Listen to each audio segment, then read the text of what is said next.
Hello, everyone. I'm Ann Cuppinger with the Community Technical Assistance Center, and I want to welcome everyone to this afternoon's webinar. This is webinar number 6 in a series that we called Education Matters. And today we're going to be talking about functional behavioral assessments and positive behavior supports. This series was put together as a collaboration between Families Together in New York State and the Community Technical Assistance Center, along with the agencies from which our many wonderful presenters come from, including Starbridge, the Northern Regional Center for Independent Living, the Long Island Advocacy Center, Vibrant Emotional Health, and Starbridge, if I didn't mention them. So today, our presenter is Kara Georgi, and Kara is a family education specialist with Starbridge. She's a former educator who now works as a family education specialist. And she works with families of children from birth to age 26. She describes herself as being passionate about helping families understand the education system. And I think you'll find that comes through loud and clear in today's webinar.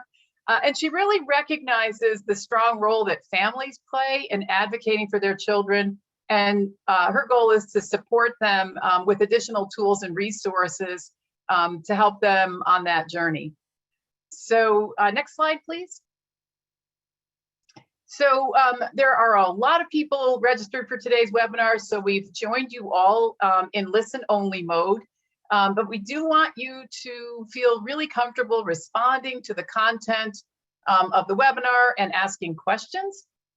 So throughout the webinar, please chat in your questions. Some of them we'll handle along the way, but for the most part, we'll save them until the end of the webinar. We've left plenty of time. This is a 90-minute webinar, so we've got, excuse me, plenty of time for questions and answers. I see many people chatting in your name, your provider agency, and where you're located. And that's great because it really helps us to kind of understand who's here. This series was originally set up for family and youth peer advocates, and I see a lot of you in the chat. But if you are not a family or youth peer advocate, we are delighted that you're here. You know, the more we all know about these topics, the better. So if you can go to the next slide. So we started this series back in June of 2021. And then we picked up again this January or February with part 2. And as you can see, today's is the third in that part 2 series. We will make available to you on the CTAC website all of these recordings from all of these webinars, the slide decks, and all of the handouts. And when you get these slides, which you will receive, and you can also locate on the CTAC website, all of those links will work, and you can listen to any of the webinars that you might not have been able to attend. And a lot of folks have been telling us that they're also using these webinars with families to help them understand some of the process of obtaining appropriate supports and services for their children and by youth themselves, so that they can be more knowledgeable about the process. So the only other thing I'll say now, and we'll remind you again at the end, is that we come up with the ideas for these webinars because of things that you suggest, and we kind of listen to what people are telling us is really necessary. So at the end of the webinar, you'll see a link will be put in the chat for a survey, and we'd really like to ask you to take a couple of minutes to click on that link and answer just a few short questions so that we get some feedback on how we're doing. It's also an opportunity for you to let us know what other topics are important to you. And I think with that, I'll turn it over to Kara. Thank you so much, Ann, and good afternoon, everyone. It is a true delight to be with you today and share this information. I want to share a little bit about Starbridge in case you're not familiar with us. We partner with people who have disabilities, their families, and others who support them to realize fulfilling possibilities in education, employment, and healthy living. We really believe that together we can transform communities to include everyone. I encourage you to check out our website. I'll drop that link in the chat.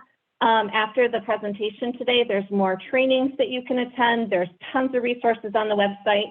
And of course, you can always give us a call as well, and we'd be happy to help support you. One of the other pieces that I want to share about Starbridge is that we touch the lives of more than 10,000 people each year. A lot of that's through advocacy and family support. Specifically, my role with Starbridge as a family education specialist is to do that support with families and also to share workshops full of information that can help families as they're navigating things for school. And as Anne shared, as a former educator, and most importantly, as a parent, this is a big topic. It's an important topic. And as we think about that, I want to give you a moment to check in. Because when I think about functional behavior assessments and positive behavior plans, I think about how we're all feeling when we start thinking about behavior. I think especially with everything that we've been going through, everything our kids have been going through. And so this tool and resource that I share in the trainings is something that you can use to check in on yourself as you're helping to support families. It's something that families can use with their children. They can use the colors to help express how they're feeling. They can use the numbers. They can use the picture cues. And then as your kids get older, you can also build in, what does a 5 really mean? Like, what are you feeling in that moment? Because one of the things that I've learned the most through all of my experiences, both as an educator, a parent, and also in my role with Starbridge, is that behavior is communication. I know it's not the best communication, and oftentimes it leaves us asking a lot of questions, and there's blank spaces like you see on the check-in chart. It's up to us to work to help those kids figure out what those blank spaces are, so they can help us understand what it is their needs are, so we can better support them. And so as we think about today's presentation, the targets that I have today is I'd like to really help everyone identify qualities of a functional behavior plan and what it would include. Increase your knowledge about the function of behaviors, because as I shared, behavior is communication, and hopefully to help you understand different pathways to support students in a school environment. So let's get started by recognizing that challenging behaviors are learned and they can be replaced by more acceptable behaviors. It is possible. I won't say that it's easy. I won't say that it happens overnight. For some of our children, their behaviors are going to take a long time for us, but it's going to take our dedication, our commitment, and our consistency to help make this possible. So thinking about this picture and the image that you see in this little boy, he's pulling on his classmates' pigtails. One of the things that we can do as we're supporting children, as we're thinking about their behaviors, is if we can predict the problem behavior due to things that have already happened in the past, we can do something different.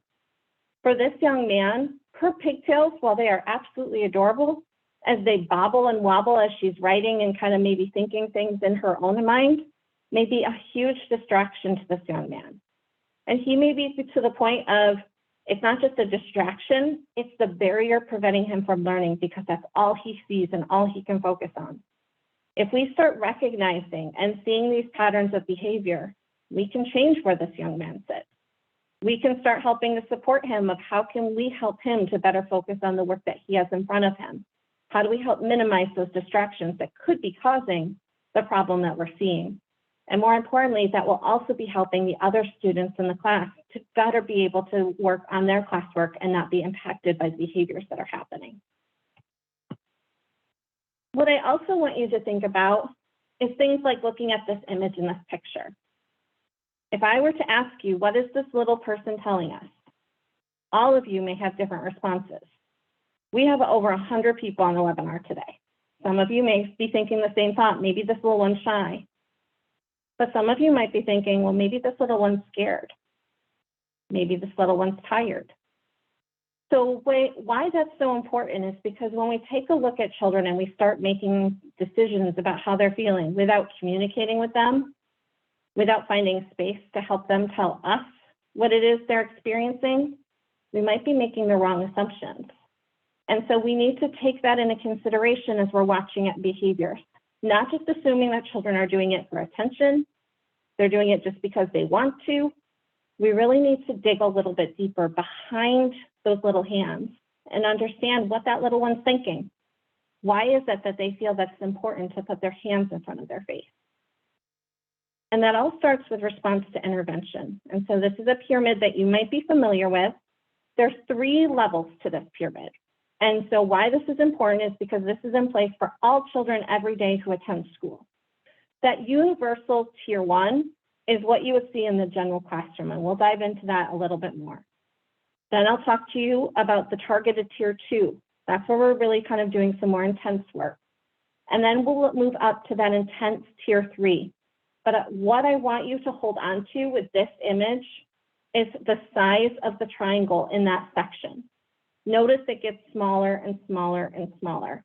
It becomes more and more individualized based on the behaviors that teachers are seeing.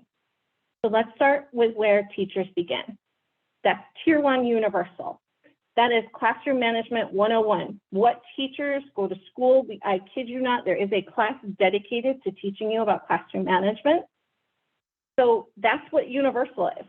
It is where it's school policy, it's the expectations that the teachers lay out. It is for all the students in the classroom. So that's why that bottom tier of the triangle is so big, because it's everyone. That is what they're being guided by to help make sure that their behavior matches the expectations. Notice what it says at the bottom of the slide. Expectations and policies need to be well defined, meaning if you're looking at that and you interpret it one way, and then your friend reads it and interprets it a different way, it may not be well defined. And in some of those cases in our universal area, we need to get clearer. We need to model it. We need to help our children understand, what does it actually look like? So let's dive into that a little bit more. As teachers are approaching their classroom management, they do something called functional-based thinking. That's where teachers and their everyday moments as they're teaching are going to think independently about any behaviors that they might see a student demonstrating or showing to them. They're going to see maybe a student is putting their head down. I'm also going to go the extreme route. They may see a student who, when it comes to be writing time, they start throwing chairs and flipping desks. True story, happened in my own classroom. When I saw that, I needed to start thinking, why was the student flipping chairs and desks in that moment? I needed to think about, what is the intervention that is going to help to support that student to not be doing things that would put themselves or others in harm's way. That intervention needs to help support whatever it is that the student's need was in that moment. I had to unpack that, and I'm going to be real, it took some time until I was really able to dive in deep of, it's not just because it's writing time. There was a lot more underneath that surface. When I took time to really understand, why were they getting so expressive? Why were they having to do things like that? As I approached the functional-based thinking and I had to think about what it was that I wanted to do to help support that student, I had to think of what is the goal. And that is one, that the student is getting an education and they have access to their education. Clearly, if a student is expressing behaviors, they're not ready to learn. They are at the state of where whatever it is that their hang up is. It could be something that happened on the bus coming in that they're still thinking about. It could be something that happened in their home environment. It could be something that happened in the classroom that maybe a friend did something to them and they're holding on to it and they're having a hard time letting it go. As you use functional-based thinking, that's going to help you guide and think about, what does that student need who's struggling? How do I support them? Not every kid wants to talk it out. Some of our kids have other strategies that they're going to need and want to go to. So that results in me having to say, okay, what is the function of this behavior? This is something that I think is really helpful as you're having conversations with a family, or as a family is trying to think through, like, why is my child doing this? And use the acronym SEAT. And I like the acronym SEAT for a couple of reasons. One, it breaks it down. But two, SEAT implies you have to kind of take a pause. If I say take a seat, you're going to sit down. That means you're taking a pause. And I think that's important when we're seeing behaviors, because very often we're in a responsive state and we're just responding and reacting to it. We're not taking the time to pause to be like, what is going on? Why is this happening? So for some students, they might be having sensory reasons that they're having the behaviors. Maybe there's a preferred experience that they want to be able to feel. The behavior feels good to them when they do it. It could happen literally anytime. could happen even when they're alone. And it really could happen, especially if they're anxious. Think about if you're anxious, you want to do something with your body, right? Today, I'm anxious because I have a whole bunch of you that are on that want great content. So instead of sitting for my training, I am standing. That's a sensory thing, so that way it helps me feel ready to share information with you. Then we have some students who want to do the E part. That's escape. That's removing the undesired activities or interactions. That's when the task's too hard, but it also can be, and this is important to note, too easy, or it's boring, or it's scary. Too often we're like, oh, well, that must be too hard for them. No, sometimes it's too easy. And so our kids are going to want to escape it because they're like, I don't want to do this. This is too easy for me. And they want to get away from the task. For the individual that I was helping support with their writing, why they wanted to escape is because writing was an impossible task to them. It was the situation of it was hard. But I have seen it be the absolute opposite of it being too easy and kids saying, I don't want to be here. This isn't challenging to me. This is a waste of my time. There is the piece that sometimes the behavior is attention. Sometimes the children are going to want access to certain people or have certain interactions. They want that social piece. Think about the fact that we are human beings. We are very social creatures. So for some of our kids, they need that reinforcement of the individual who comes by their desks and makes a comment to them of, wow, you're doing a great job today. Or stops by to help address something with them and have that interaction. Some of our kids crave that, and that's why they do these behaviors, because when you misbehave, guess what happens? You have suddenly all sorts of adult attention. Might not be the attention you want, but you have it. Then there's that last piece of sometimes it is tangible as well. Sometimes kids are going to have behaviors because it provides them an opportunity to get preferred items or activities. It's when they want access to them. And so knowing these four pieces can sometimes help you to take that pause and tease out, why might they be feeling it? And if you try one and you're like, that's not it, don't be afraid to go back. Like I said, behavior is communication, but it is not clear communication. It can be really hard to unpack. So that's why we get to the three questions of when is the behavior happening?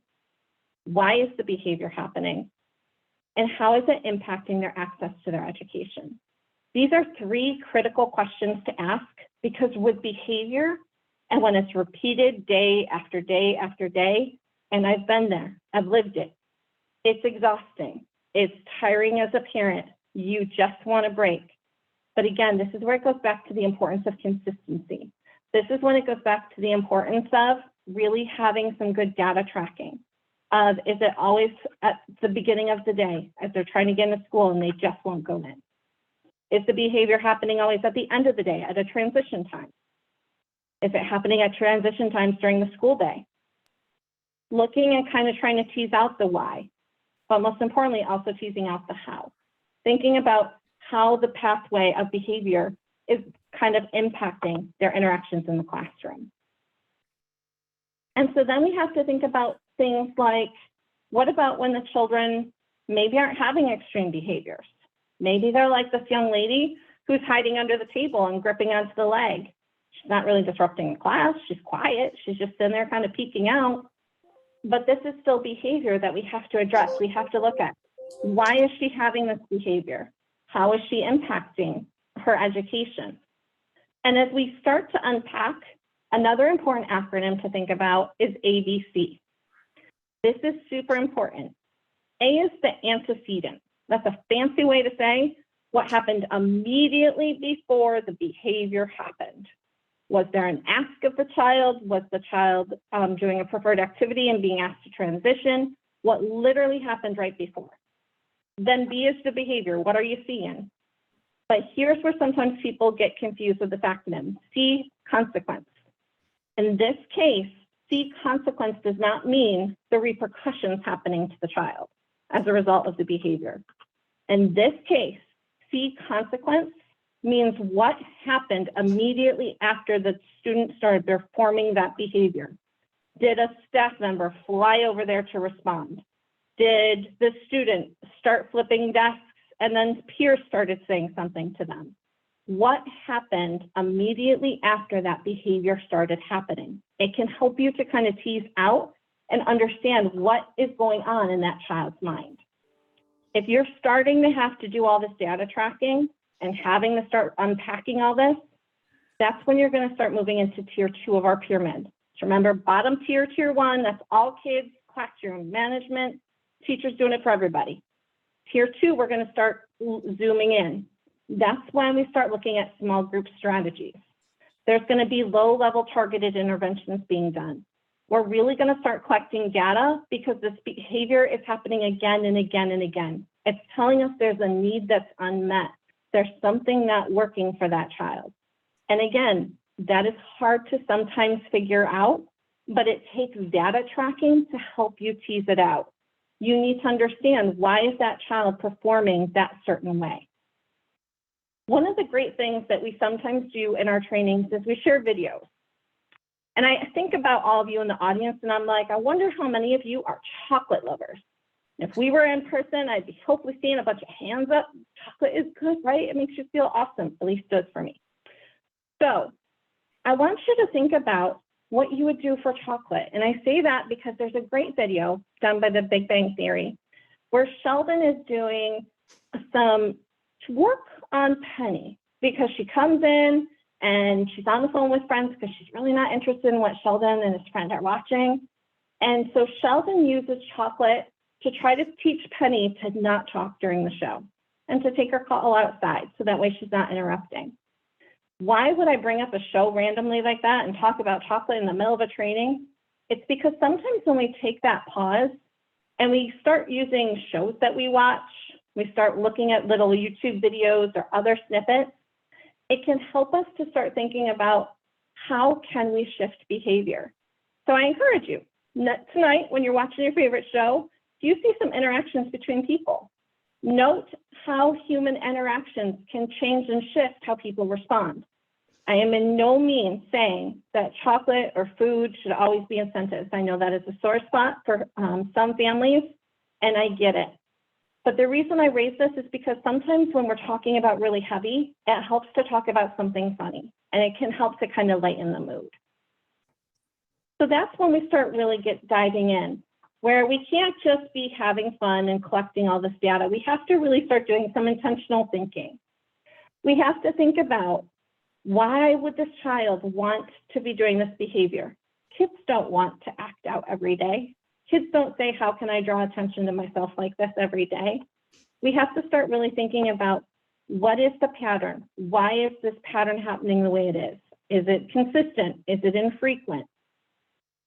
Because that's when we have to start shifting into tier 3, where it becomes highly intensified individual student support. When we have to make this shift of saying, this child is really expressing behaviors when it's lunchtime every single day. They have behaviors and they act unsafe. Maybe it's a child who's doing self-harm. Maybe it's a child who's always running out of the classroom. Many of our students right now are starting to have more escape type behaviors. They're escaping for a reason. We have to unpack that, but we most importantly need to keep them safe. And so in tier 3, that is when we really start diving in and saying, we need a functional behavior assessment. We need something more formal than the teacher taking random anecdotal notes, or how other staff who are coming in and observing the student for a little bit. We need something formal. And so when we start looking and saying we need an FBA, that's the acronym for this one. So FBA is a functional behavior assessment. What's important to know is this is found in the regulations for our state, and they're specifically found in part 200.1. And it says an FBA means the process of determining why a student engages in behaviors that impede their learning and how the student's behavior relates to the environment.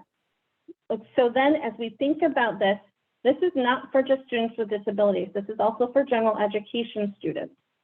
It's important to note that the FBA shall identify the problem behavior and include the definition of the behavior in concrete terms. And so you might say, well, why are we going to do that? Well, it's because when you request it, the previous interventions you've tried are not working. They're unsuccessful. It's important that you track all that. Here's what I'm going to say on the side of supporting someone who might be going through this. Tara, they've been doing it forever. Nothing has changed. All of that data is important data. Please don't discount just because these aren't hitting the target, that's never going to change. It can and it will change. We need all of that data to help us figure out how do we hit that center target. So even when the things aren't working, I want you to know all data is good data, because that can help us as we're forming what we're going to do in response to the behaviors in the future. So when we really should request a functional behavior assessment, that's going to happen when maybe our kids' grades are dropping really drastically, uncharacteristic for them. Maybe there's a lot of distracting behaviors happening. Maybe the student's really kind of acting out sometimes. Could also be your kiddos who are saying, I don't want to go to school, and are making that going to school process literally a nightmare. Parents doing their best to get their kids right onto school grounds and then trying to figure out how to get them out of the car. That's when we need a functional behavior assessment. We got to assess this and figure out why is this happening. Anything that interferes with the child having access to their education. It could be a child like the one that I mentioned who really struggled with writing. That went from just a student who was struggling and I was tracking to we needed to do a formal FBA to figure out why. What was the key? What were we missing to help support this child in a better way? This also might happen during an individual evaluation or reevaluation for a student whose behavior impedes their learning or others, so that way we can help support them in what they might be struggling with. When we think about FBAs, you're going to have a couple of resources that are going to be shared after, including these slides. Want to make sure you know you will have them. But in addition to these slides, there's going to be a sheet handout all about the regulations around functional behavior assessments. It's important information for you to know, so that way you know when you can ask for one. And what I'm going to tell you, because some families get frustrated because things have been going wrong for a long time, and they're like, if I've only done this sooner. I'm going to tell you to tell any family, and any family who's on today listening, you only knew what you knew in that moment. Now you know more information. Now you have another act that you can do, another avenue you can pursue, another path. When our children have behaviors, it's a journey. There's no easy answers. What's important with the FBA is it's an opportunity for us to determine why the individual is engaging in that challenging behavior. How does it relate to the environment that they're in, right? Because our kids act different in different environments. And how does that environment relate to the behavior? It can't just be a lump sum of, well, they struggle with school. Well, where in school? Are they able to go to their specials just fine, but they struggle in the general ed classroom? Do they struggle in that beginning portion when all the kids are coming in the morning? Do they struggle at dismissal when it's kind of chaotic and crazy? We need to be able to understand, why are these behaviors happening in the environment that's happening? The FBA is a tool to really find out the purpose of what is the structure or function of that behavior that's going to help us as educators and school staff and people supporting families to figure out how to promote effective strategies, techniques, and alternatives, as well as knowing when it's better to consciously ignore the behavior. So there's going to be times where we might want to ignore it, but then there are times where the behavior becomes so intense, we really need to do some intentional tracking. And here are the 3 things we're going to intentionally track. First up, frequency. How often is this behavior really happening? You might think, Tara, it's all the time. I'm going to tell you this. After my own lived experience with this, it may feel like it's all the time, but when you have an outside person who's evaluating this, they can help you to really see what is the true frequency. How often is this happening? What is going on? And this gives us baseline information. This helps us figure out how big or small is this problematic behavior for the child? How much is it really impacting their school day? Then the next piece is the duration. How long is it really lasting? Is it lasting forever like it feels? Because I tell you, it sometimes does feel that way. Or is the duration really only 20, 30 minutes? Is the duration maybe 5 minutes? But then when you think about that, some families get worried because they're like, well, the duration isn't that long. It's like just a few minutes. Well, what about the intensity? That's your third thing. Is the intensity low or is the intensity high? Meaning, is it the child's just kind of like refusing and has their arms crossed and they're just shut down? Or are they the one who's ripping up the classroom? Are they the one who's getting physical with staff? Are they the one who's lashing out at others?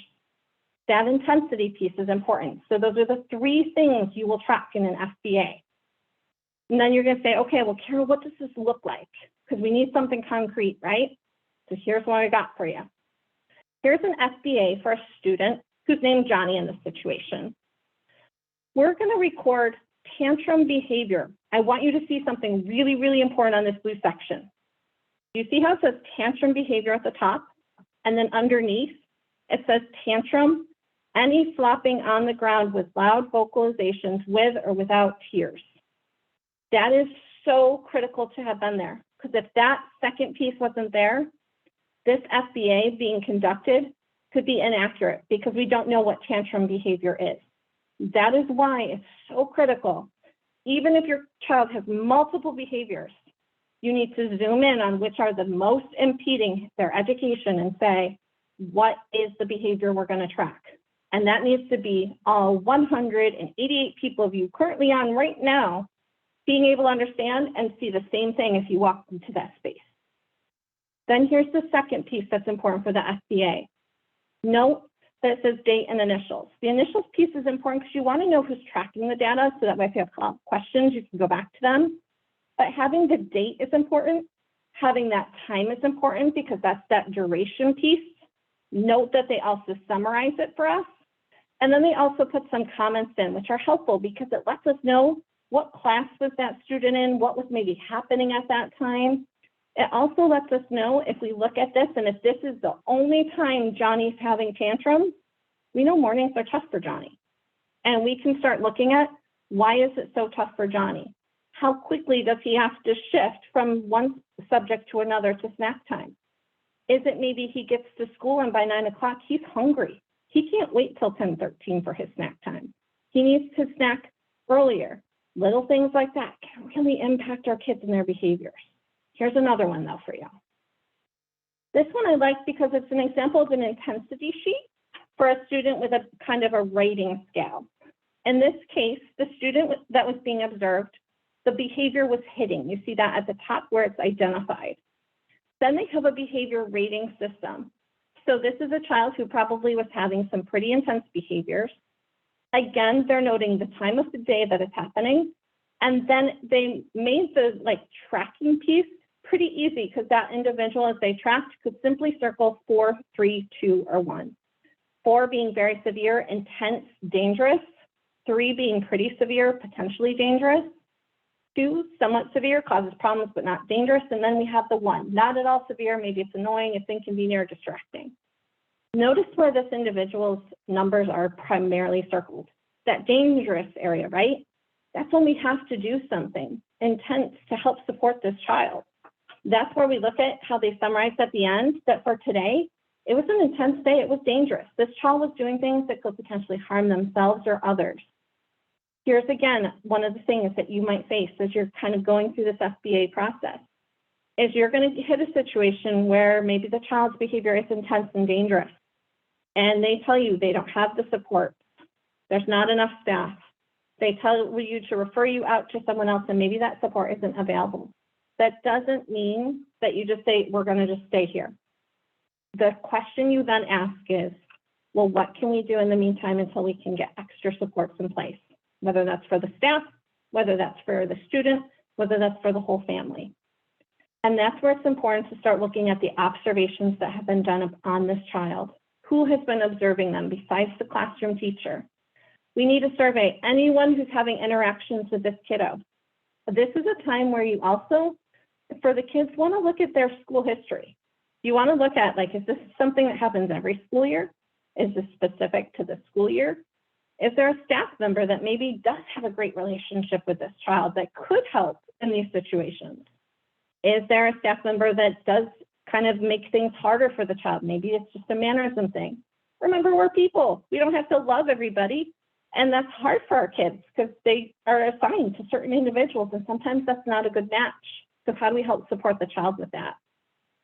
Then this last piece, crucial, talk to the student. And obviously not when they're in high extreme behavior, because at that point, their thinking brain is gone. They're going with their impulse, their feelings of how to try to get some of that feeling that they don't like that's in their body out. Talking to them after can help, helping them kind of bring it back into their thinking brain. And also talking to the parents, asking the parents, what are they seeing? What's going on for the family? That isn't to point fingers or say that it's the cause of any one person or individual. It's we need to hear from everybody and figure out what could be going on for this child. Kids pick up on way more than we give them credit for. Some of our kids can pick up on our stresses that we carry as parents. Some of the kids can pick up on the stresses that the adults in their life are carrying, and that can throw them off because they just sense it because they're kids. And then put in with that all that we've been experiencing in the world. Everything. That's a lot, especially when your brain's growing so quickly like it is for our kids. So taking the opportunity to pause and talk can really be beneficial because you can learn a lot from not only the parents, but from the students themselves. And when you approach it in a way of not, you shouldn't be doing this, why are you doing this? But instead saying, today seemed like a hard day. Did anything make it that way? Is there anything we could do to help? Is there anything we could try differently? Sometimes our kids can do that. For our nonverbal students, encouraging and finding opportunities for them to communicate using their assistive technology, using pictures and other visual cues can help to get some of that out from them as well. But then it's also important that after you get all of that data and bring it together, and sometimes it's a lot, it's important to have a team meeting. In that team meeting, this is the piece that I often find is missing, the strengths of the child. And you're going to say, Kara, why are we going to talk about that? Like, we got all this data that we got. You need to discuss the strengths of the child, because if you don't, you miss a huge opportunity where you could potentially be making a difference. That child brings something to the space that they're in, whether that's their school space or their home space. As the adults, we sometimes have to work to tease that out and figure out what that is. But identify where that child does do well. Where do they have strong skills? Then, of course, we got to discuss the difficulties. We got to discuss what we've seen in observations. We have to try to pick out what are some clues we might be picking up on, whether that's from staff or parents. As a team, we are equals on this field, figuring it out together. No one is more important than the other in this team. Everyone is crucial. It's important, though, that when there's a lot of behaviors, you can't target them all. You just can't. You will go crazy. You really need to pick the top one or maybe two behaviors that you want to really zoom in and focus on and say, this is what we're really going to target and try to address. We got to figure out, why is this happening? Make a hypothesis, kind of like going back to science class. Why is this happening? What could maybe happen if we did this differently? Then it needs to be a positive, proactive plan. Meaning it can't be every time this behavior happens, we call home and say, go home. It can't be every time this behavior happens, we send them out of the classroom down to the office. It can't be punitive. It needs to be something positive and proactive before that behavior gets to that crazy high intensity. We also need to, when we have this meeting, as we all know, we have great meetings, right? Where everything feels good. We're like, yeah, we got a plan. Do not leave the room without setting a time of when you're going to come back and talk about it again. This is important because when you kind of go out with that plan, you're so busy with, again, still collecting data and keeping track of everything that a lot of time can pass. So if you don't set a time in that first team meeting, you miss a huge opportunity. So make sure you get something on the calendar and say, if things are going well, we can always cancel it and bump it out later. Right? We can be flexible. Sometimes we forget that like life happens and we have to say, sorry, I can't do it this today. I'm going to need to meet another day. Same is true for this. If things are working, give it a little bit more time if you think that's appropriate. Or if things are working, meet and talk about why is it working. Celebrate the victories. So crucial. Even if they're really, really small. To you, they might be really, really small, but for your child, they're huge because hopefully they're finally being able to have access to their education. Then also figure out, how are you going to communicate? You're going to be like, what are you talking about, Karen? We talk all the time. Yeah, but how are you going to stay up to date with each other so that it doesn't feel like 100 emails, texts, or phone calls, or messages in a class app or anything like that? How are you going to communicate and stay on the same page with each other? What works for each member of the team? Since you're already doing so much data and communicating like in written form, how are you as a team going to stay connected in this process? How are you two, as a family, going to give the school the heads up if big things are happening in your life? Big things can be anything, big changes. It can be losses of family members. It could be a big stress that came up. It could be a big celebration coming up. When changes happen, that can throw our kids off. But if we give the team the heads up that that's coming, the team can be better ready to respond if there are behaviors. What's most crucial to know is that this is about a collaborative problem-solving process, using it to address student problem behavior. When we are doing this process, we have to define the behavior in measurable and observable terms. It has to be concrete, like the sidewalk you see here. The reason being, if it's, well, the child is non-compliant. Well, what I determine as non-compliant might be different than how you determine it, right? So it's got to be concrete. We have to understand, what does that mean? And sometimes we can say non-compliant, but we have to define, what does that mean, so that the whole team is on the same page as we're supporting this child. If we say things like, maybe we're going to define how often the child cries, that's concrete. We can see that, right? The child is crying. Check. Behavior's happening. How long did it happen? What was the intensity of the crying? Was it just tears running down their face, or were they outright sobbing and crying? Thinking about too, things like spitting or hitting, those are concrete. But things like they're taking out revenge or they're being inconsiderate, I don't know what that means, because it could be different for you than it is for me. And we need it concrete so that as we move forward, we're building that path to how do we change this problem behavior into a behavior that hopefully gets minimized and addressed so the student's needs are being met, so the student has the pathway to their education. SBAs are considered a reevaluation. Therefore, the team needs to look at multiple sources of information, meaning I can't just talk to a classroom teacher and say, tell me about the behavior. I need to look at any other people that that child comes in contact with. That could be, again, special area teachers like art, music, gym. It could be the school secretary. Maybe she sees the child quite frequently because they're always in the office. It could be school social workers or school psychologists. You need to look at all of the different information, and the people who hold that information can have great insights for you that can really make a difference. So again, if we're thinking through all this, even just talking about behavior, makes me go back to thinking about the scale. Oh my goodness, it's making me think I got all this data to collect, so I was green, but now I'm like, oh my goodness, I haven't been doing this, I haven't done enough, so maybe I'm starting to feel a 2 or a 3. Again, this is why it's important not only for the students to do check-ins, but for us as the adults in their life, the adults who are helping to support the other adults in their lives, to check in on how we're feeling. Because if we're not taking the time to pause and check in on us, we're not going to be as in tune with what's going on for our kids. We might not sense it or realize it.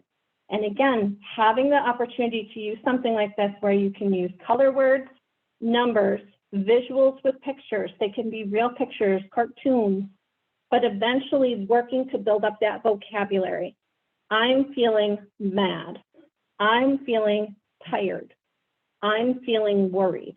And helping them understand that as humans, we have a range of emotions we can feel, but being able to really help our kids to get that, it takes intentional time. It takes intentional learning. It takes intentional modeling. And here's the other important piece that I'm going to tell you about modeling. It can't just be happening in a counselor's office. The modeling and the teaching, it's got to happen in the environment where the behavior is happening too. Because sometimes our kids can excel in that one-to-one environment, right? but we start putting them out into their real world environments and they can't use those skills because they don't know how to navigate it when there's other people around that are interacting with them or having other responses to them. We have to help teach our kids those skills. And another one of the things that we share is this video called It's Too Heavy. I encourage you, check out YouTube. Crazy video, so I'm going to encourage you to turn the volume down because it is a little loud. It's this awesome video of a dad who's helping to support their young child with getting this bowl and spoon into the sink after she was done eating. For the little girl, it was the end of the world. This bowl was too heavy. She couldn't do it. Oh my goodness, when you watch it, she is probably an actress today. But here's why I'm going to tell you that that video is important. One, it draws kids' attention.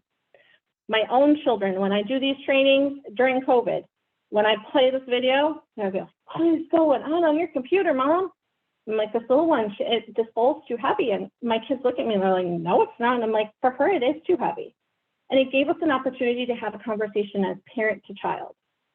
Why I think it's important for those who are helping to support families is because this can be a tool that helps families to understand how we can talk to our kids. This dad had the patience of a saint. He stayed calm, even though his child was up there at a 5. The dad was like a 2. He was chill. He kept his tone consistent. He gave her encouraging words. He told her that she could do it and pointed out all the pros for her. I encourage you to find videos like that that you can use to point out what parents can do, what we can try. And that's not to say that people aren't parenting right or doing it well. Why it's important is because sometimes we all just need reminders of what that can look like in action, especially in those high moments when there's so much emotion and tension for the kiddos and also for us as the adults of how are we going to respond and bring back the peace, bring back the regulation. And so when we start getting to all of this behavior happening, that's when we get to developing the behavior intervention plan.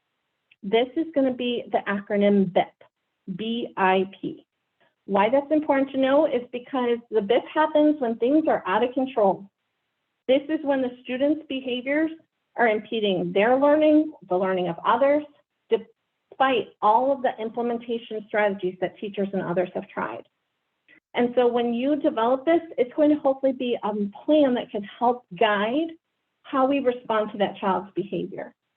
This can also happen if your child is maybe being considered for a more restrictive placement or program. We need to start be looking at the behavior. Why is it happening? Are we following the behavior plan that was created? Here's the other thing. Humans, they are living, breathing people. These documents that we create, they have to be flexible. If the plan isn't working, stick with it for some time to prove and have evidence and data. But then if it's still not working, come back together and say, what else could we try? What else could we do? These plans don't have to be the same forever. Our kids change. But when we start seeing things like kids running out of school, it's putting themselves or others at risk, that's when it can't just be, let's create a plan and follow it. We have to figure out, how do we keep these kids safe? How do we protect them? How do we bring them from this heightened state of feeling like they have to escape to hopefully being able to just escape by leaving the classroom and going to a different environment where they can talk through or process or get out some of what they're feeling that's stuck, that's making them not able to learn. Again, when you think about having a child with special needs, that's when the CSE, the Committee on Special Education, or the CPSE, the Committee on Preschool Special Education. I know a lot of our little people, they're having some pretty big behaviors. And when we start talking about more restrictive programs or placement as a result of students' behavior, there needs to be a behavior implementation plan that has been put in place that we look at and we say, are we following this? Have we been following it to the letter? Are we doing the proactive piece, right? Or are we waiting until the behavior is like really high and then we're like, okay, let's try our plan and it's not working? That does happen sometimes because we're human and we're reacting and we're trying to get through the school day. But if we're not following our plan, it's not going to help support our kids. So we got to check that out. We need to be aware of it. And when all those behaviors are happening, it can't just be punitive. We have to think of, how do we get ahead of it? And how do we think positive? How do we find the opportunities for our kids to show off their strengths? When we start talking about a behavior intervention, it needs to be teaching the appropriate behavior. I have to help the student understand what to do when they feel completely dysregulated. Or maybe they're just feeling really nervous. Maybe they're a child that's just feeling really anxious. Kids hold things in.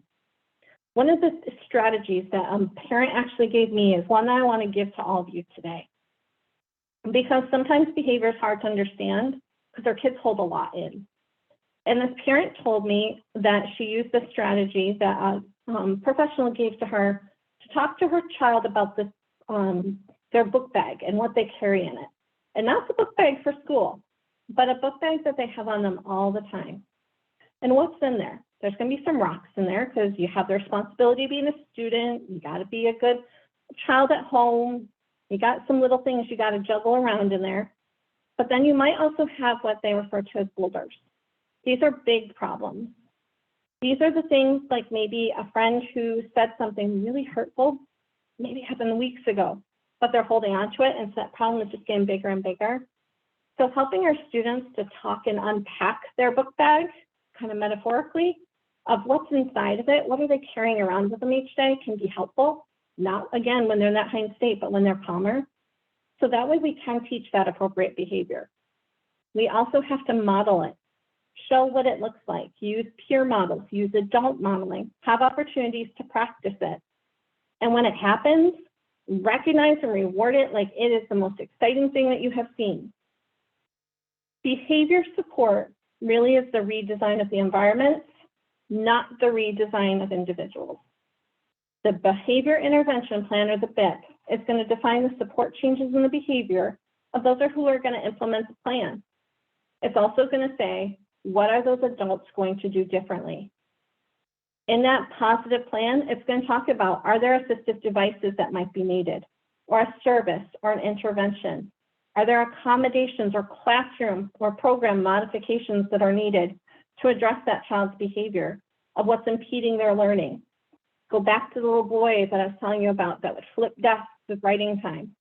What we learned, that wasn't writing that was the barrier. It was literally the act of having to put his thoughts from up here to his pencil so that it could come out on the paper. We ended up learning he could tell us amazing stories using assistive tech. It took a long time to get there though. But I'm proud to say that that young man today is able to tell us all sorts of amazing things because we took the time to unpack. It's not writing he was upset with. It was actually the getting his thoughts from his brain down on paper. That was the barrier. And he has so many great things to share. So remember, behavioral support is the redesign of the environment. I didn't change that little boy. I changed where he was going to do his writing so that he'd have access and he could do that. But in that behavior intervention plan, you need some concrete information. So this is what you should see. There should be a description of what the problem is. Remember, it's concrete. We can't get down the path if it's not concrete. It needs to have that hypothesis. Why do we think it's happening?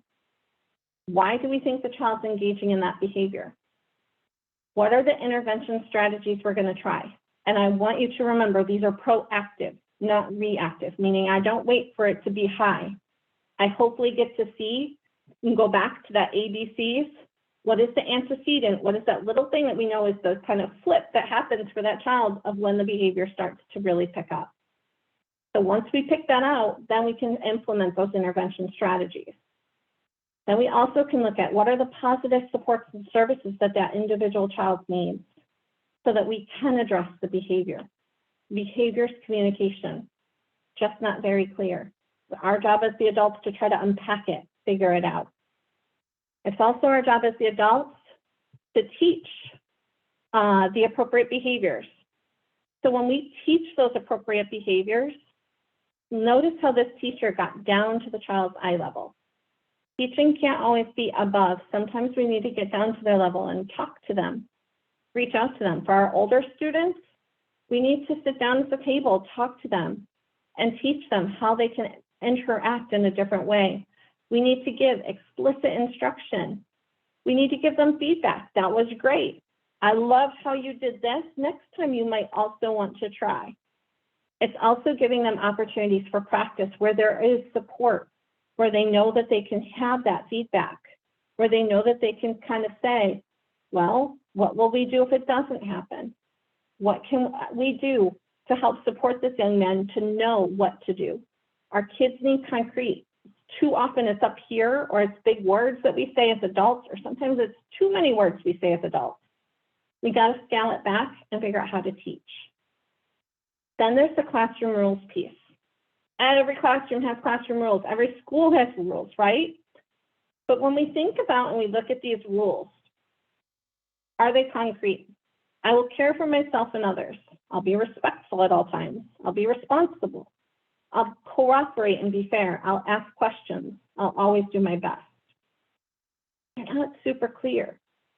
So as educators, as people working with the families, as we're talking with the kids, asking them about the rules.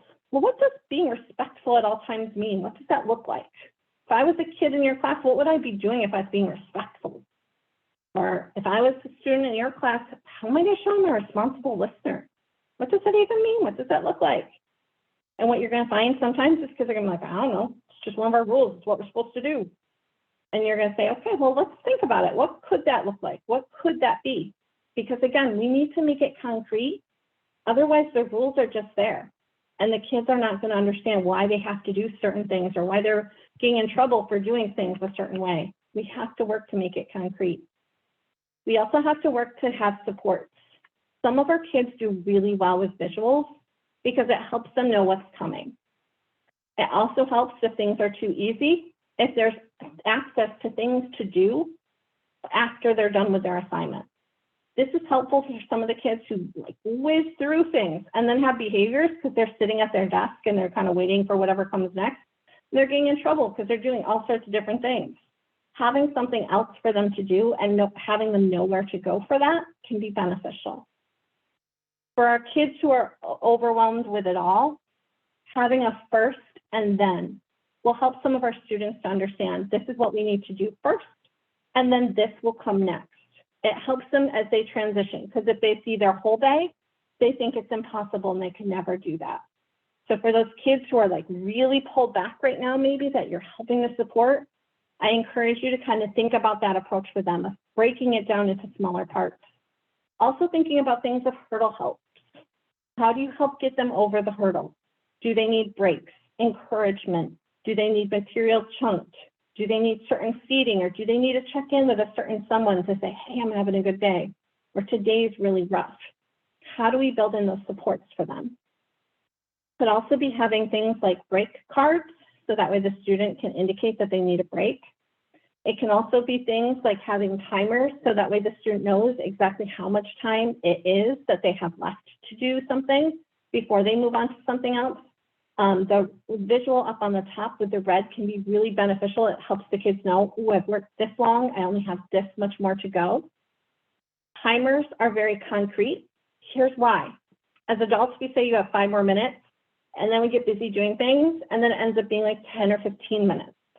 Timers make it concrete, so it's hard for a child to kind of argue or go back to you.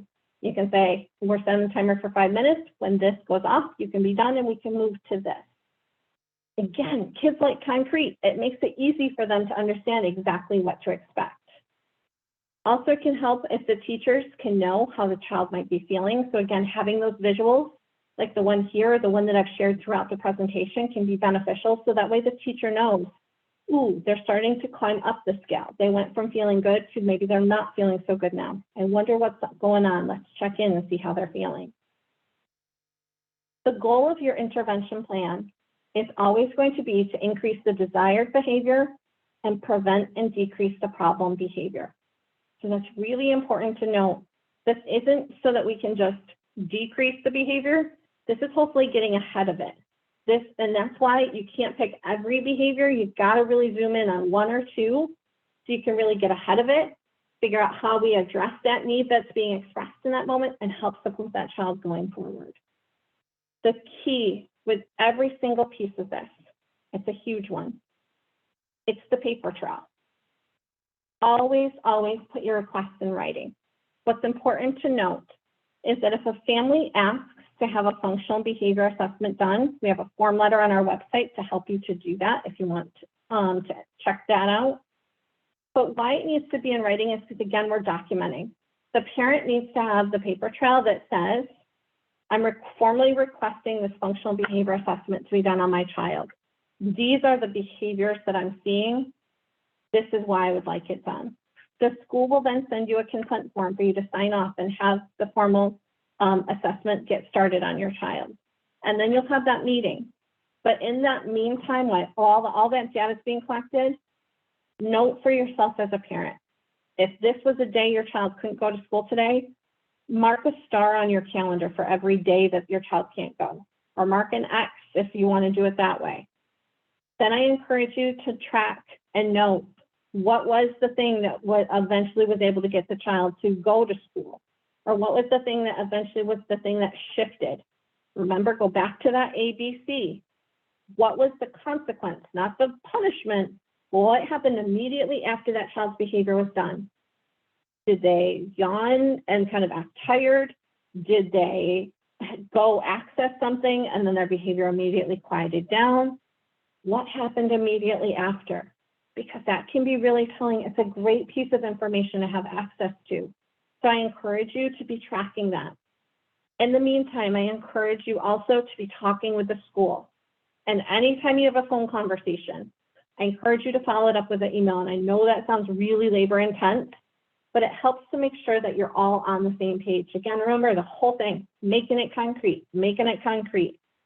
So if I call and I talk to Mrs. Jones and I say to her, how was my child today? And she tells me what happened.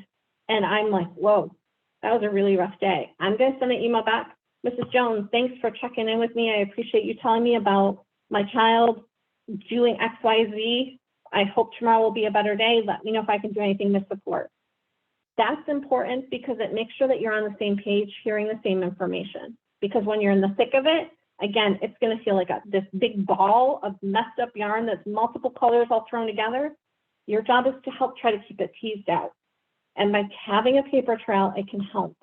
Also having the paper trail, while you're waiting, there's interventions and things that the school is going to be trying to do to see if they can help address this behavior.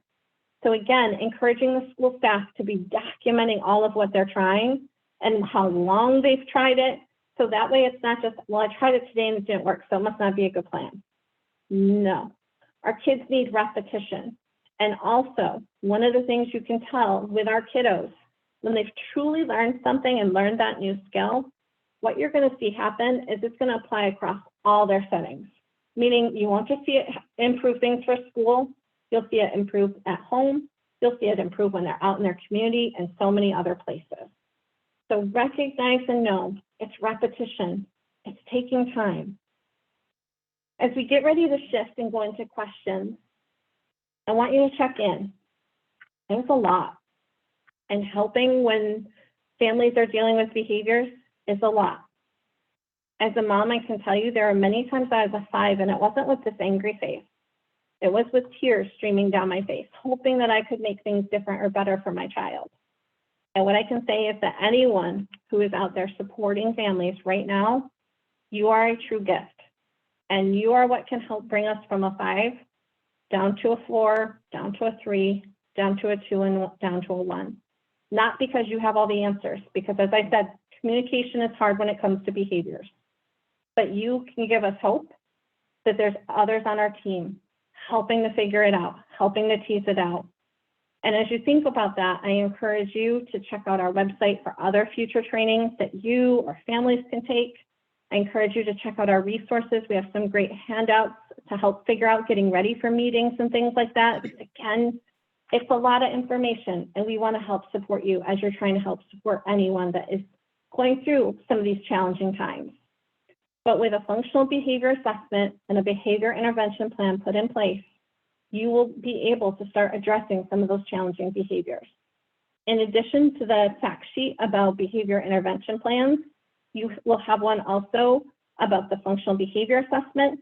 There's also a great handout that I have included from PACER that is going to help. And it's kind of like what families need to know about it, broken down in a really kind of nice format to read. And so I'm hoping that all of those resources will be beneficial, as well as getting a copy of these slides. So I thank you all for being with me today and being a part of this training. I hope you got some information that might help you on your journey at whatever stage you're at. And again, I just thank everyone for your time. Thank you so much, Kara. And thanks to everyone who's here who spent this hour with us. We made this webinar, we set aside an hour and a half because we knew there would be questions, and we didn't want to have to try to rush too much. So I'm going to ask Mona Ghanem and Susan Berger from Families Together to kind of moderate some of the questions, but I'm going to kick off with one that I saw twice. And that had to do with whether the sample form letters that would be so helpful for families to see. Have you ever seen them, Kara, translated into other languages?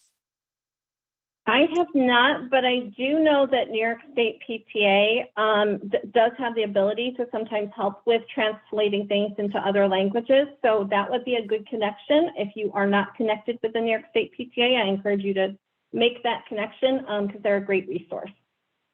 Terrific. All right, and I'm going to turn it over to Mona and Susan, who have been curating some of the questions.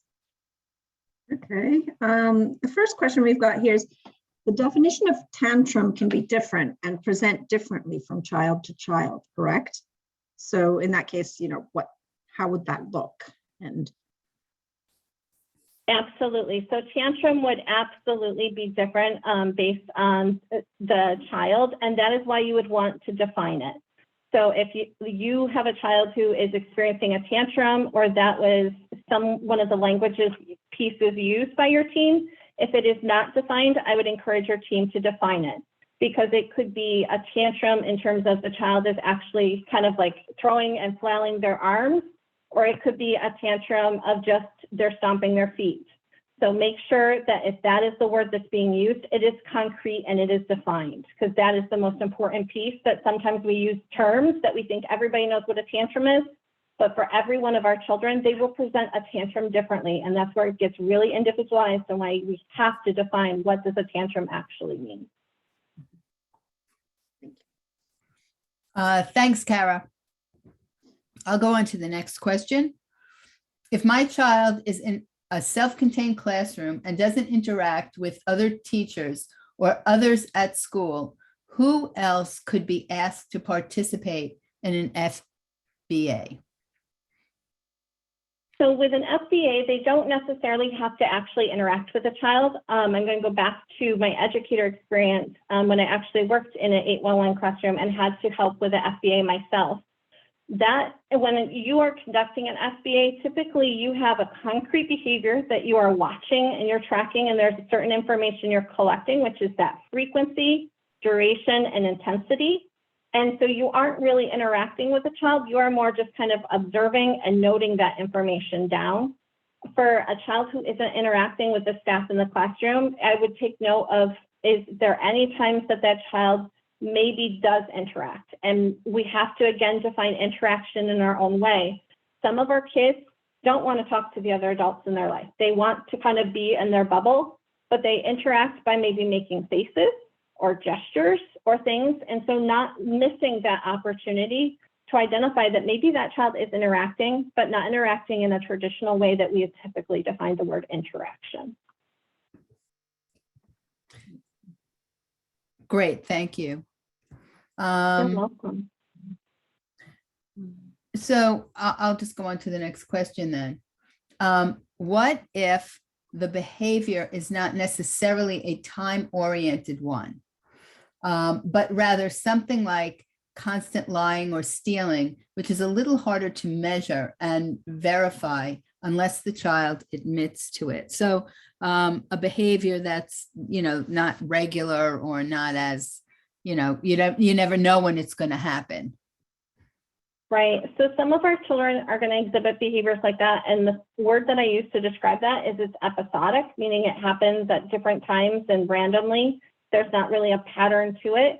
Again, what I would encourage you to do is if it's something that's a little bit harder to tease out like that, where it doesn't have one of those three where we can really look at the frequency, duration, and intensity, what I would say is there's a function for why the child is doing that. And we have to look at why is the child doing that? Is it happening at only certain points? Is it with only certain individuals? Is it across all their environments, meaning school, home, and community? And teasing out that to understand some more of what is the function behind the behavior of why does the child feel that they need to do that behavior. Yeah, so there'd be a lot of outreach involved in that also outside of the school perhaps to really get to the heart of what's going on. Great, thanks. Okay. You're welcome. At what point does a school or staff decide that they cannot handle a child's behavior, and what happens then? That is happening quite frequently right now. I'll say for some children who are exhibiting some pretty extreme behaviors. In that situation, sometimes schools are going to put children on home tutoring while they're waiting to identify a placement for our children. Again, thinking of just all that the world has been going through. Some of our residential places where sometimes children will be sent to, or some of the other supports are not as widely available and open. Those are just still kind of in the opening stage. So in that situation, the school has to figure out how are they going to give students access to their education. And so they might be using things like virtual schooling or having a tutor come and meet that child in a different location. Sometimes our children's behaviors are very extreme and the school's going to have to do what they can to keep their staff safe and also anyone who's interacting with that child. Because what we are seeing in some cases is the children's behaviors can get quite dangerous. And then we're looking at harm that's coming to potentially other students or staff members. And then that leads into quite a big ball of all sorts of things that will have to be unpacked. So I encourage you, if you're in that situation, really reach out to your community for support. The other piece that I would add is in a situation like that, very often we feel like the school has to have the answers.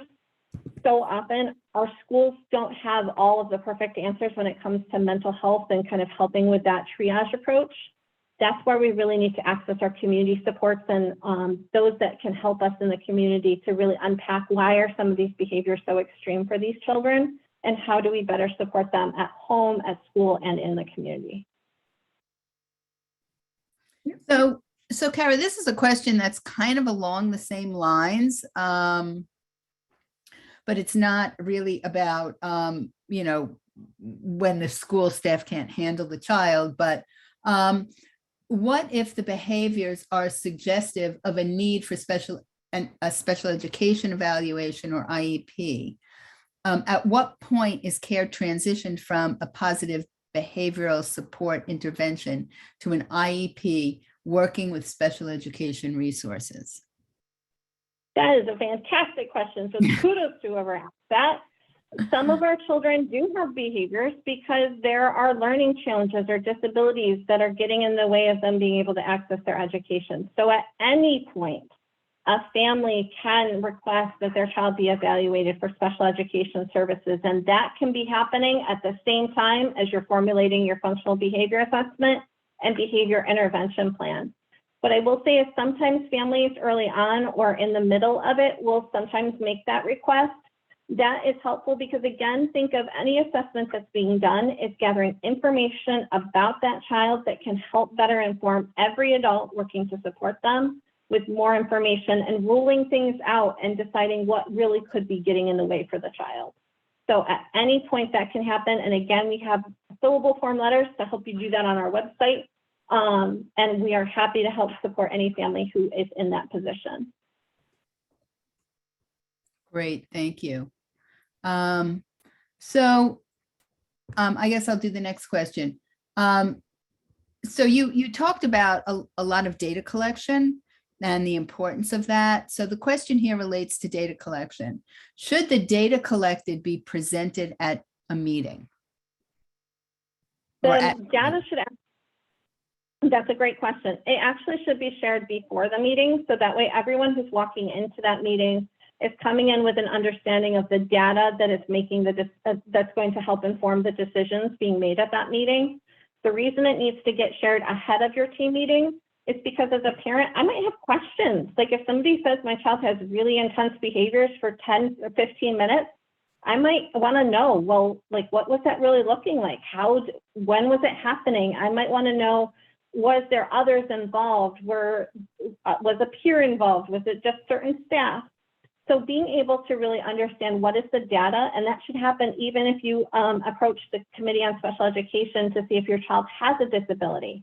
Any evaluation information should be shared with you ahead of time, so that way you're walking in as informed as everyone else is sitting around that table, so that way the meeting can be dedicated to making decisions that will hopefully improve things for that child.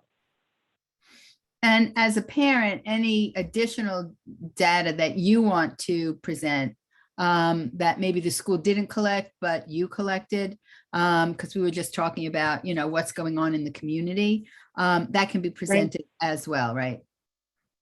Absolutely. And again, I encourage you as a team member, share that ahead of time, because again, that can help the team as you're thinking through and strategizing of what are the resources within your school building, what are the resources within your community, what are the resources within the classroom. And that's where it's really important sometimes to have a family or youth peer advocate, or reach out to an agency such as ours or one of the other wonderful partners who's been helping with this series to get some more information, because as you share this information in, what supports are available look very different from community to community. And that can be frustrating as a parent, especially if you hear how something's working in a different part of the state and it's different where you're living. So just know it's really important to talk to partners so you can leverage all of the wonderful resources that are available, because very often they're kind of like these hidden little gems that families don't realize are there to help. Great. Thank you. The next question is, I have a youth that went through a manifestation hearing.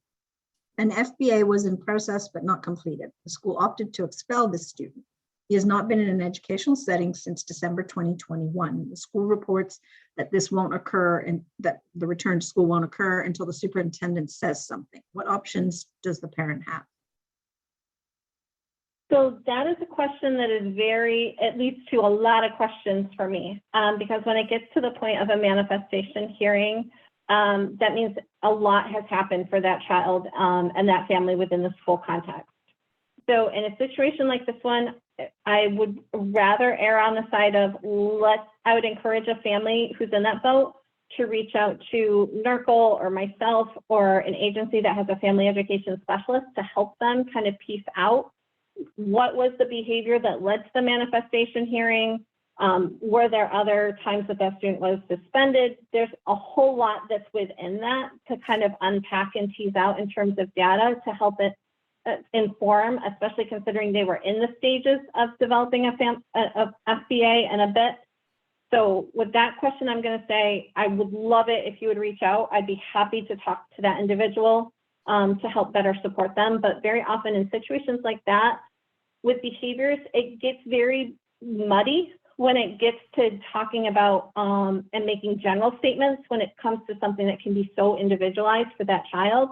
And so I wouldn't want to steer the family wrong. So I'd encourage them to reach out. And in just a minute, and then in the slides that you'll eventually get, we're going to give you some links to a number of organizations, depending on where you live, that you can reach out to in addition to Kara. Because, you can reach out to all kinds of different people and they can all be helpful, but sometimes there are local nuances and strategies and, kind of local lore that helps with some of these situations. Yeah. Thank you for that, ma'am. So agree. It's really important, again, to have those connections within your community. And for us, whenever I'm helping to support a family, especially if they have other outside agencies helping to support, sometimes we actually get releases signed, so that way we can kind of co-team up to help support the family as well. Because I think that's the other piece is, as families, when we reach out to different places and we have like 5 calls out and we wait for those 5 people to call back, sometimes that information can feel different coming from different people. So again, you want your team to be on the same page, talking together to help you support any family that is going through a challenging time with behaviors. Great. We have a couple more questions and I see, slowly some more are coming in, but we'll see how many we can get through. The next question is, once the BIP is created, who is supposed to be monitoring it to ensure the interventions are being carried out with fidelity? Is it the classroom teacher's responsibility? Also, what happens once it's created?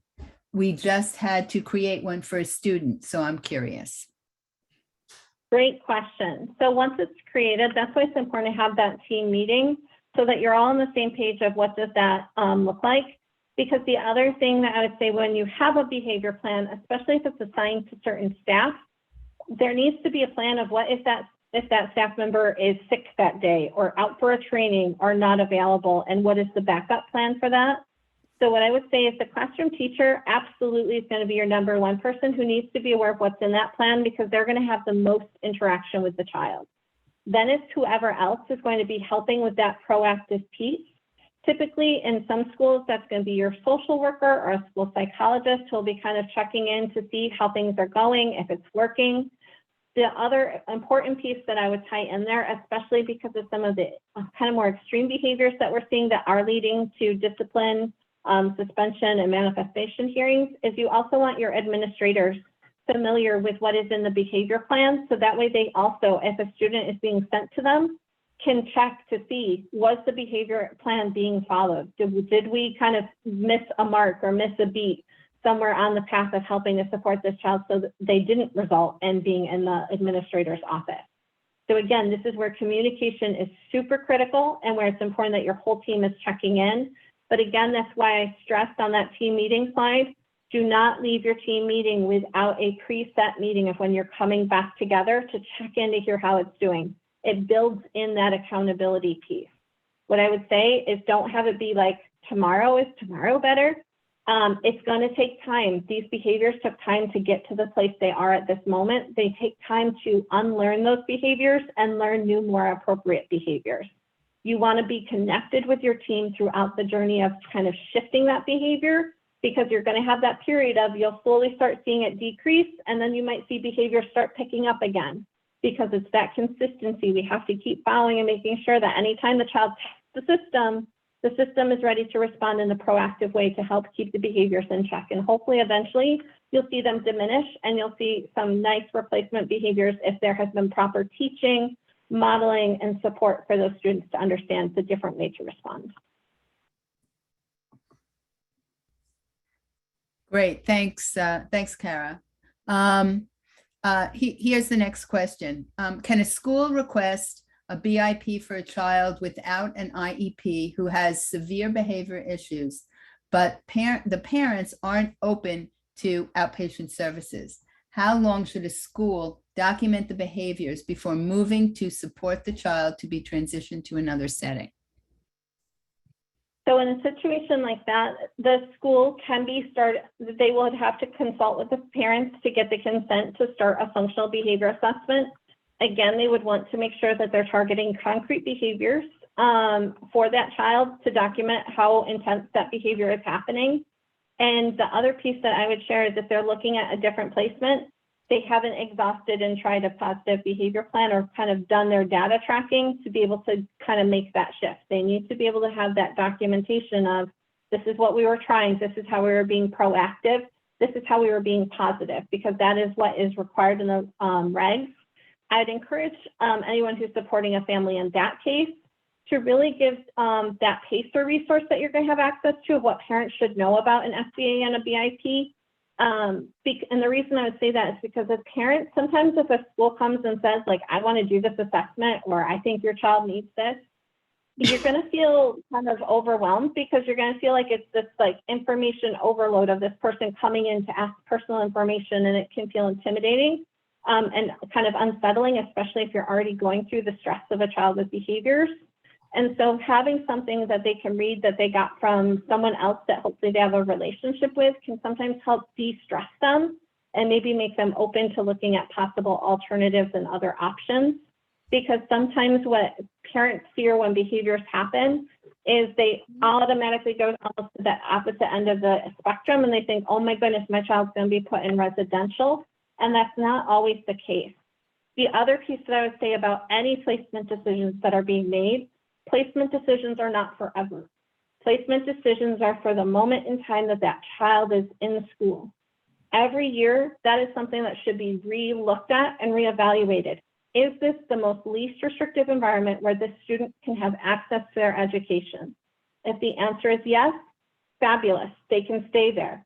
But if that is not the right placement for that child, then I encourage you to evaluate where would the most least restrictive environment be, because that is what the law says for all children. And so I encourage the parents who have children in different placements to always check in on that. Just because it's going well doesn't mean that that has to always be that child's placement. It can be changed and evaluated on a year-to-year basis. And if it's not working, don't just wait until your annual review. I encourage you, keep those communication lines going strong throughout the entire school year. Great. So, Susan, is there one last thing you want to address? Because we should probably just give people some additional information and then wrap up and let Kara get some lunch. We have we got through most of the questions. There are a couple and we can, just pass them along. Terrific. I did see one comment about how sometimes it can be difficult to get schools to move from school-wide approaches to behavior and then actually really target and address the needs of individual youth who are having challenges. I know one of our other presenters, Jen Schwartz from Long Island Advocacy Center, this is a big pet peeve of hers, that, but I think the issue is really to say that, all that school-wide stuff is great, tier 1, tier 2, but that some young people really do need specific, individualized, targeted support. And, that's a separate thing, right? So if you can move to the next slide, Kara. So Susan and Mona, can you just tell people a little bit about the resources you have available at Families Together? Yeah, so at Families Together in New York State, as you can see there, all of you hopefully have heard of us. We're the statewide family-run family support organization. We have regional parent advisors and regional youth partners. There are 10 regional parent advisors. They're located in the OMH field offices. They support family peer advocates and programs providing family peer support services. They provide information and referral to parents, and they also partner with OMH to represent family concerns at the Office of Mental Health. So the regional youth partners do the same kind of outreach as the family peer advocates, only they do that surrounding youth peer support services. So Families Together, you can go to the Families Together website and you can find the regional parent advisor or regional youth partner in your area, and you can reach out to them. And they'll kind of guide you to either a program that might be helpful, or as Kara was saying, there are organizations that do specifically education advocacy, and they would know about those organizations in their region, and they'd be able to get you in touch with them. Terrific. Thank you, Susan. Next slide, please. So again, when you get these slides, these links will be working. You can click on them and you'll be able to go to the websites. There are a number of parent training and information centers and community parent resource centers around the state. That first link is a national website, but you can navigate to the page about New York, and you'll see some familiar names because some of the people here involved in these presentations are perks. And also I've given you the links to some of the agencies that have done this last 3 presentations. So, NERCL tends to cover sort of North Country, some parts of Central New York, Long Island Advocacy Center, obviously Suffolk and Nassau. Starbridge has a lot of the western part of the state. And then in that perk list, that first link, you'll find some resources in New York City and the Hudson River region that will also be helpful to you. Next slide, please.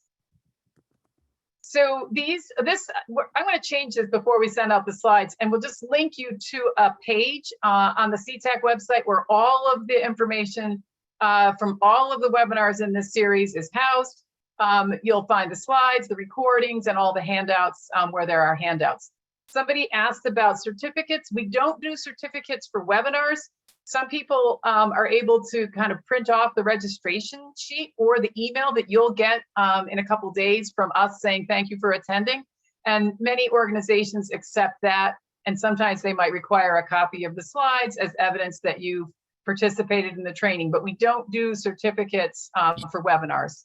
So the other thing is that you'll see that Shara has put the link to the feedback survey in the chat. Please do us and Kara the favor of responding to that survey. It's really helpful information for us. And again, use it as an opportunity to let us know what else would be helpful to you in the work that you do.